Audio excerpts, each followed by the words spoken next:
kasance adali, in kasance adali, ke ma ki kasance adala. Duk mu taru mu kasance adalai. Mu ji tsoron Allah a duk inda mu kasance kanmu. Mu kasance masu tsoron Allah subhanahu wa ta'ala. Me yasa yawancin mu yanzu ba ma tunawa da Allah a dukkanin al'amuran?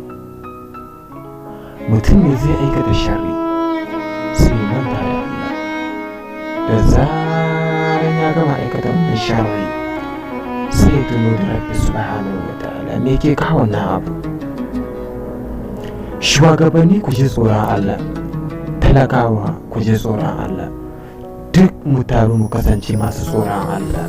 Da za mu taru mu saurari kissar sayyidina Umar, mu ɗan yi ƙoƙari mu kwatanta aiki da ita, da mun ci gaba. Mu ɗan saurari kaɗan daga cikin abubuwan da ya aiwatar a cikin mulkinsa.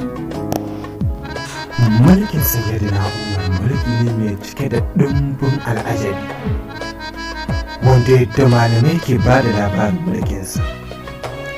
Shugabanni na yanzu muna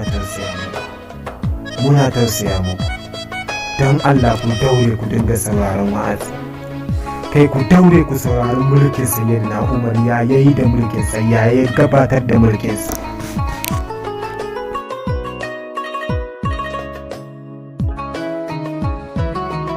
Kokari ka ɗauki wannan duniyar tamkar bako kake